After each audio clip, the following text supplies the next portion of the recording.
movimiento.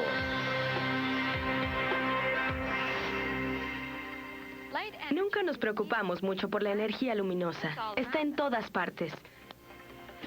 Pero la energía luminosa del Sol y otras estrellas debe viajar grandes distancias para alcanzarnos. Y cuando lo logra, la energía se puede transformar para que podamos ver. Y lo más importante, para que podamos vivir. La transformación de la energía luminosa es un proceso clave en un mundo en movimiento. La naturaleza cuántica de la luz. El efecto fotoeléctrico. Hoy exploraremos una variedad de cosas que incluyen la transformación de la energía luminosa en energía eléctrica. Primero, reuniremos y analizaremos datos de un experimento del efecto fotoeléctrico. Después, aplicaremos los conceptos de este experimento de diversas formas para mostrarles las aplicaciones del efecto fotoeléctrico. ¿Qué hacen, Christine? Estamos investigando cómo las hojas de esta planta se mueven con la luz. Registramos la posición de las hojas de las plantas a través del día. Los biólogos llaman fototropismo al movimiento de las hojas hacia la luz. A mí me parece más un ejercicio de física. ¿En serio? Claro, Sean. La fotosíntesis en la planta, el sensor en la cámara de video y el hecho de poder ver con los ojos, todos son fotoeléctricos. Por fotoeléctrico quieres decir el cambio de energía luminosa en energía eléctrica, ¿verdad? Sí, la física del efecto fotoeléctrico nos puede dar algunas explicaciones interesantes de lo que sucede en las hojas de su planta.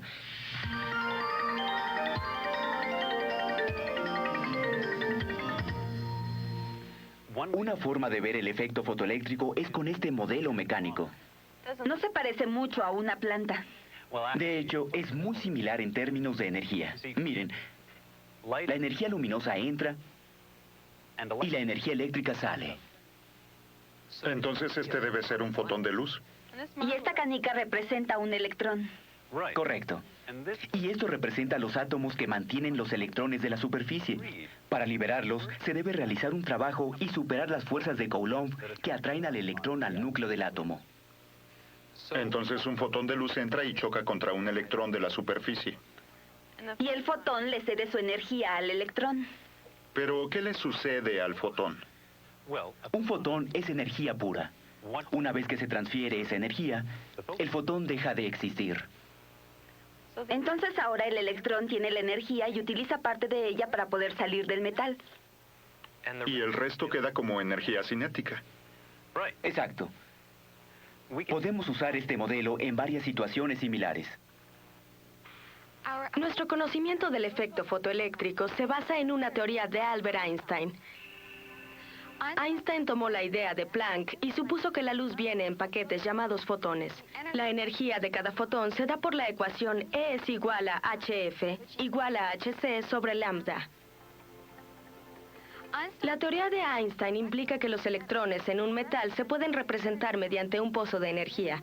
La energía mínima necesaria para sacar un electrón de este pozo se puede representar por la función de trabajo W.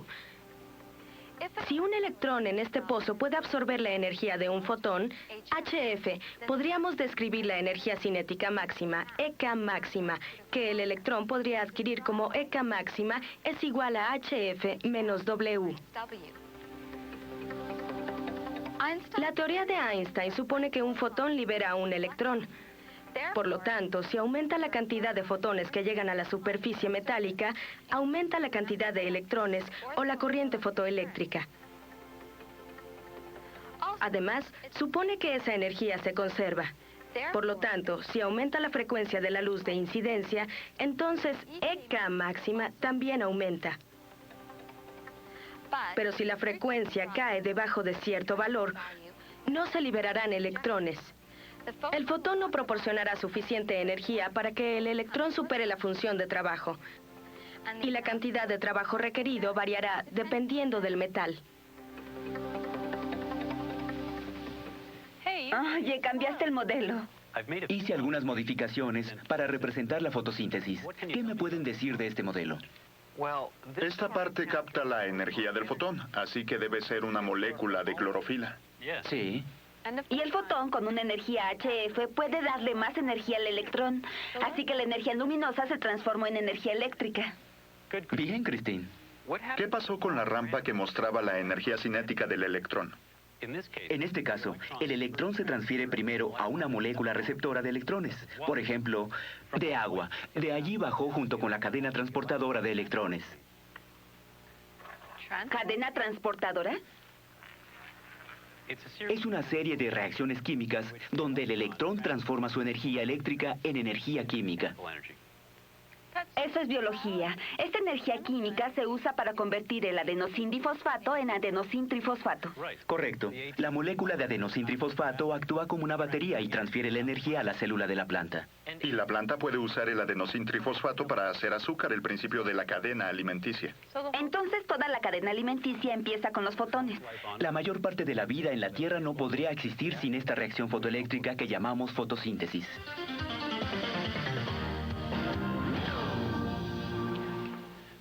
Hagamos una demostración.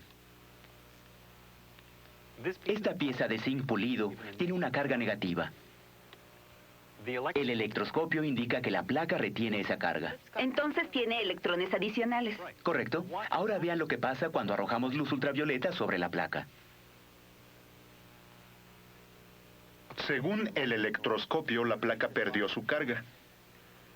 ¿Cuál es la relación entre la luz ultravioleta y la pérdida de la carga? Parece que la luz le dio energía a los electrones para que se alejaran del zinc. Así que es el efecto fotoeléctrico. Bien, Sean. ¿Por qué los fotones de otras luces en el cuarto no iniciaron el mismo efecto antes? No estoy segura. Hay muchos colores de luz visible que chocan contra la placa de zinc. Consideremos un fotón de luz verde como representante de todas ellas. Los fotones de luz verde tienen una energía promedio de 3.7 por 10 a la menos 19 joules. Pero la función de trabajo del zinc es de 5.3 por 10 a la menos 19 joules. Los únicos fotones con energía suficiente para liberar electrones del zinc están en la porción ultravioleta del espectro. Por eso la luz visible no tiene efectos. Observen los valores de energía tan pequeños. Ambos por 10 a la menos 19 joules. Esta unidad es mínima, así que en su lugar se utiliza el voltio electrónico. El voltio electrónico es la energía que gana un electrón cuando se acelera un voltio. Es una unidad muy pequeña, excelente para describir las energías en el efecto fotoeléctrico. Si multiplicamos la función de trabajo por un factor de conversión de un voltio electrónico dividido entre 1.60 por 10 a la menos 19 joules, la función de trabajo del zinc se puede escribir como 3.3 voltios electrónicos. De la misma forma, la energía de la luz verde se puede escribir como 2.3 voltios electrónicos. Estas unidades no cambian el hecho que los fotones de luz visible tienen menos energía, pero hacen que el análisis sea más directo. ¿Cómo es que las plantas utilizan la luz para adquirir energía? Ese proceso se llama fotosíntesis y de hecho es un proceso bastante complicado. Pero en esencia lo que sucede es que los pigmentos de clorofila en una hoja absorben la energía luminosa. Esa clorofila actúa como una antena para concentrar la energía luminosa hacia un fotosistema. Dentro de ese fotosistema, un electrón es lanzado a un estado de energía más alto. Eso se puede usar para convertir el adenosin-difosfato en adenosin-trifosfato, que se utiliza para fijar el carbón en los carbohidratos que la planta necesita para sobrevivir. Lo que sucede es que la energía luminosa se convierte en energía de potencial eléctrico que después se convierte en energía química que la planta puede aprovechar. ¿Y eso cómo afecta a las hojas? Porque he notado que hay hojas de todo tipo, tamaño y forma. Cuando hay una planta como esta que tiene hojas pequeñas, es muy probable que la planta venga de un ambiente donde la luz es muy intensa. Así que la planta no necesita toda esa luz para realizar la fotosíntesis y sobrevivir. Así que tiene hojas pequeñas. Pero en una jungla donde el follaje filtra gran parte de la luz excesiva, encuentras plantas con hojas más grandes.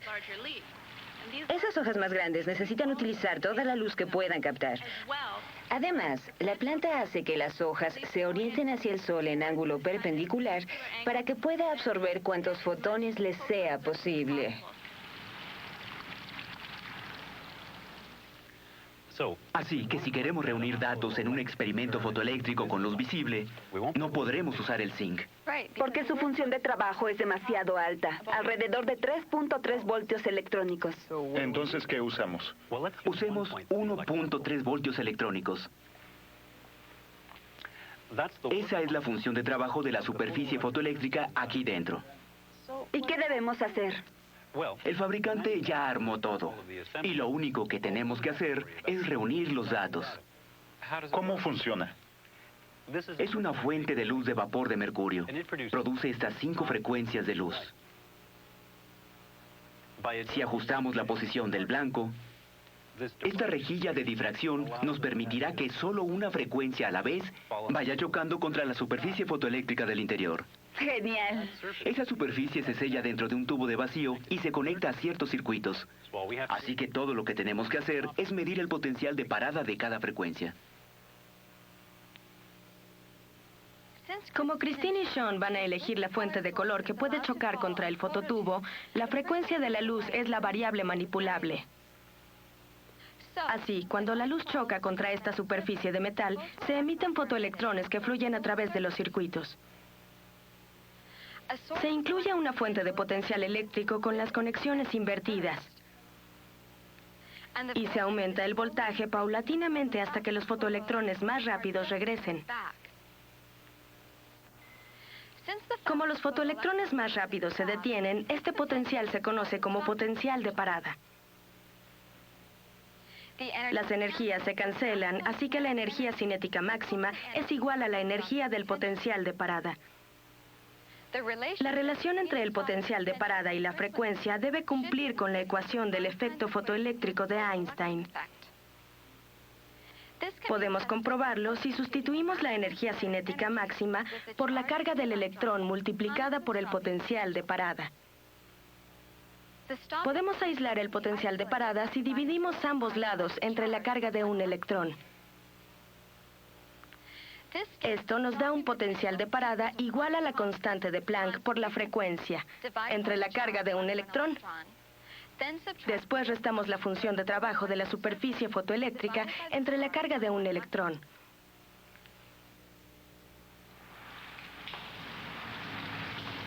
¿Y qué pasa con la luz infrarroja y ultravioleta? ¿Las plantas también pueden usar la energía de esos fotones? De hecho, las plantas no pueden aprovechar la luz infrarroja. Las longitudes de onda son demasiado largas y no contienen suficiente energía como para que les valga la pena. En cambio, sí pueden usar luz ultravioleta hasta cierto punto. No pueden aprovecharla por completo, pero sí la utilizan. Cuando las plantas absorben luz azul y luz ultravioleta, necesitan disipar mucha de la energía en esas longitudes de onda antes de poder usar el resto para la fotosíntesis. Pero con frecuencia, la luz ultravioleta puede ser muy dañina para una planta. Puede reaccionar con las moléculas de agua que se encuentran en las células de la planta y formar el radical hidroxilo, que es un radical libre.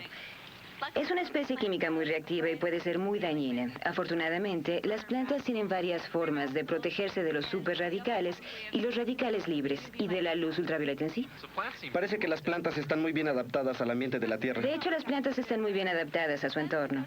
El Sol envía diferentes tipos de radiación electromagnética. Manda rayos gamma y rayos X, además de luz visible. Pero básicamente, las longitudes de onda que atraviesan nuestra atmósfera son las de luz visible. Por eso es tan abundante y por eso las plantas la pueden aprovechar. Una buena estrategia es representar los datos en una gráfica. ¿Cómo lo harías, Christine? La frecuencia es la variable manipulable, así que podemos ponerla en el eje de las X. ¿Y el potencial de parada puede ir en el eje de las Y's? Si se trata de la gráfica de una línea recta, ¿cuál es la pendiente y la intercepción de las Y's?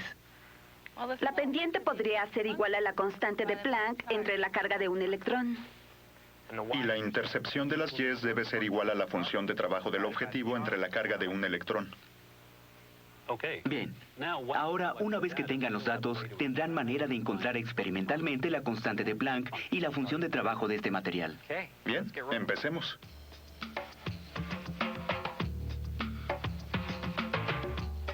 Después de registrar el potencial de parada de la luz amarilla, ajustamos el aparato para la verde y registramos un potencial de parada mayor. Observamos la misma tendencia en los otros valores a medida que aumentó la frecuencia. del verde al azul, al violeta y luego al ultravioleta. El potencial de parada aumentó también. ¿Por qué la mayoría de las hojas son verdes? Todas las hojas son verdes porque contienen clorofila. La clorofila es un pigmento fotosintético que atrapa la luz en la porción roja del espectro, alrededor de 700 nanómetros. Son verdes porque reflejan la porción verde del espectro visible, que es de 550 nanómetros aproximadamente. Sin embargo, no solo tienen ese pigmento, tienen algunos más, aunque no son pigmentos fotosintéticos. Uno de ellos se llama carotenoide y el otro ficobilino. Estos pigmentos se combinan con la clorofila para que ésta pueda absorber las longitudes de onda cercanas al azul, entre 400 y 500 nanómetros. ¿Por qué estas hojas son verdes y aquellas moradas? Estas hojas son verdes, pero tienen un pigmento adicional que se llama antocianina y es un protector de rayos ultravioleta. Así como la gente usa bloqueador solar, las plantas usan antocianina para protegerse de los efectos dañinos de los rayos ultravioleta. Otro ejemplo es una variedad de manzana que tiene un lado rojo y uno verde. El lado rojo tiene antocianina y esa parte de la manzana es la parte que queda frente al sol, mientras que la verde es la que da hacia el árbol. Es la forma en que esta fruta se protege de los rayos ultravioleta. Su gráfica se ve sensacional. Llegó la hora de la verdad. Sí, veremos qué tanto se acercan la intercepción y la pendiente a los valores aceptados. La intercepción de las Ys es menos 1.32 voltios, así que la función de trabajo debe ser 1.32 voltios electrónicos. El valor real es 1.33 voltios electrónicos. La pendiente es 4.0 por 10 a la menos 15 voltios sobre segundo. ¿Cómo obtenemos la constante de Planck con esos datos? Ustedes predijeron que la pendiente sería igual a la constante de Planck entre la carga de un electrón. Entonces, ¿cómo van a calcular la constante de Planck, Christine? Multiplicamos la pendiente por la carga de un electrón. Por lo tanto, la constante de Planck debe ser igual a 4.0 por 10 a la menos 15 voltios electrónicos segundos. Muy bien. Si convertimos los voltios electrónicos en joules, tendremos la constante de Planck en joules segundos. Multiplicamos ese valor por el factor de conversión. 1.60 por 10 a la menos 19 joules por voltio electrónico. Lo que nos da 6.4 por 10 a la menos 34 joules segundos. Excelente. Tuvieron un error de menos del 4%. Y lo mejor, pudieron hacer sus cálculos en un aparato que utiliza el principio fotoeléctrico. ¿Esa calculadora? Claro. Cubre la celda solar y observa lo que sucede. Sin luz no hay números. Me pregunto cómo funciona. Einstein hizo la teoría y Millikan el experimento usando los mismos principios que Christine y Sean usaron.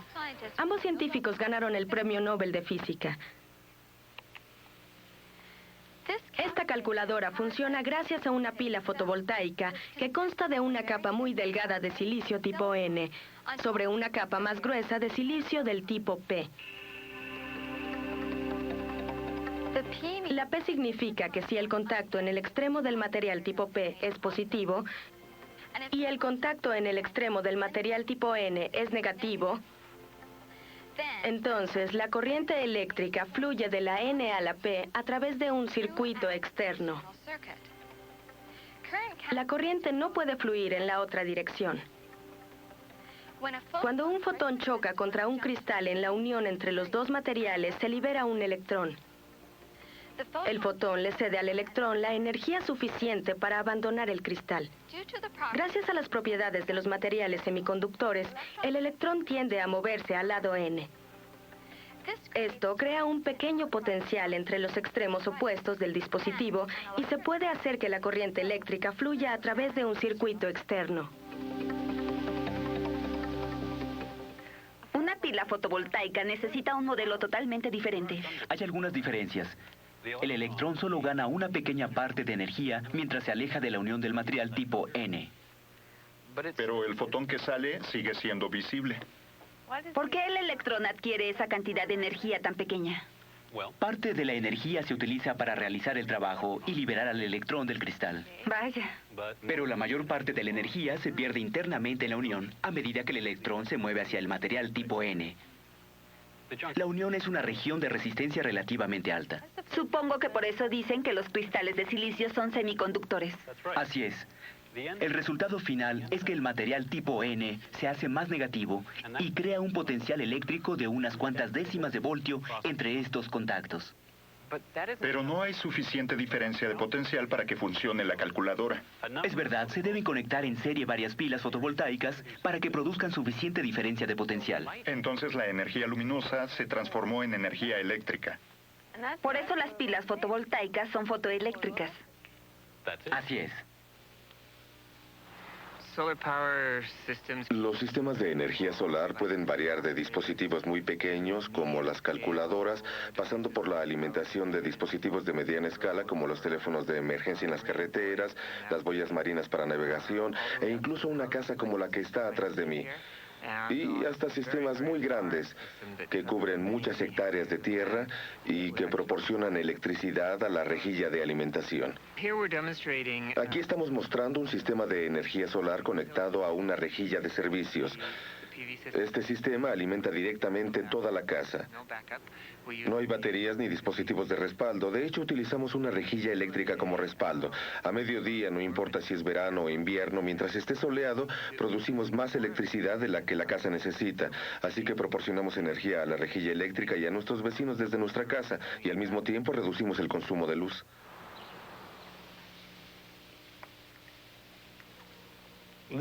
Esta cámara usa un sensor especial. Es un chip de computadora hecho de semiconductores. ¿Es como una pila fotovoltaica? Se parece mucho. Esta tiene más de 10.000 pequeñas celdillas en el chip. ¿Quieres decir que la cámara tiene que registrar todos los fotones que chocan contra 100.000 celdillas? Muy impresionante. De hecho, un procesador de computadora realiza el trabajo y al registrar el número de fotones que chocan contra cada celdilla, la cámara puede registrar una imagen y recrearla después en la pantalla de su televisión. Cada una de las 100.000 celdillas del CCD, siglas en inglés de dispositivo de carga acoplado, es capaz de registrar hasta 10.000 fotones que chocan contra su superficie. Es increíble lo que un chip de CCD puede hacer. Es verdad, pero saben, ustedes usan un aparato todavía mejor. ¿En serio? También es fotoeléctrico, pero los fotones se procesan mediante un sistema electroquímico. Esencialmente, el sistema nervioso humano es electroquímico y la visión es fotoeléctrica. Los fotones de luz visible chocan contra la parte posterior de la retina, que tiene más de 1 millón de células sensoras. Estas células especiales, llamadas bastones y conos, contienen moléculas que transforman la energía luminosa. Cuando se forma una imagen sobre la superficie de las células sensoras, los fotones se transforman en una señal que se puede procesar. Y la brillantez se determina por el tamaño relativo de la señal que se transmite del nervio óptico al cerebro. ¿Cuántos fotones necesitamos para ver algo tenue como una estrella lejana? Buena pregunta. La respuesta varía dependiendo de la sensibilidad de los ojos de cada persona. Pero si encontráramos un umbral promedio de la vista humana, podríamos obtener la respuesta. Voy a intentarlo. La estrella más cercana a la Tierra es Alfa Centauro. Está a 4.3 años luz de distancia, lo que significa que los fotones que llegan hoy a la Tierra abandonaron la estrella hace 4.3 años. El ojo humano es más sensible a la luz verde, que tiene una longitud de onda de unos 5.2 por 10 a la menos 7 metros. Si dejan que sus ojos se adapten a la oscuridad, el sentido de la visión se puede activar a unos 240 voltios electrónicos de esta energía luminosa. La lente y los fluidos del ojo absorberán y dispersarán alrededor del 90% de los fotones incidentes.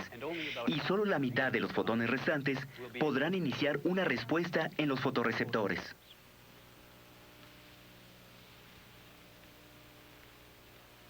¿Pueden usar estos datos para determinar el número de fotones mínimo? Parece que solo el 10%, es decir, 24 voltios electrónicos de energía alcanzan la retina. Y solo la mitad de ellos, 12 voltios electrónicos, pueden iniciar una reacción fotoeléctrica. Entonces, ¿cuántos fotones de esta luz verde necesitamos para obtener 12 voltios electrónicos? Lo podemos calcular si determinamos cuánta energía hay en cada fotón. Podemos calcular la energía de cada fotón con la ecuación de Einstein, que establece que la energía de un fotón es igual a la constante de Planck por la velocidad de la luz entre la longitud de onda. Entonces la energía de cada fotón verde debe ser igual a 6.63 por 10 a la menos 34 joules segundos por 3.00 por 10 a la 8 metros por segundo entre 5.2 por 10 a la menos 7 metros. Y la calculadora nos dice que es 3.825 por 10 a la menos 19 joules. Como los datos originales están en voltios electrónicos, necesitamos multiplicar el resultado por un voltio electrónico sobre 1.60 por 10 a la menos 19 joules. O 2.39 voltios electrónicos. Y no redondeamos, ya que este es un resultado intermedio, ¿verdad? Correcto. ¿Y cómo van a encontrar el número total de fotones? Necesitamos dividir la energía total entre la energía por fotón. Es decir, 12 voltios electrónicos entre 2.39 voltios electrónicos por fotón, lo que nos da 5.02 fotones. Pero no podemos tener fracciones de fotón. Sí, porque están cuantizados. Así que la mejor respuesta es 5 fotones. Bien hecho.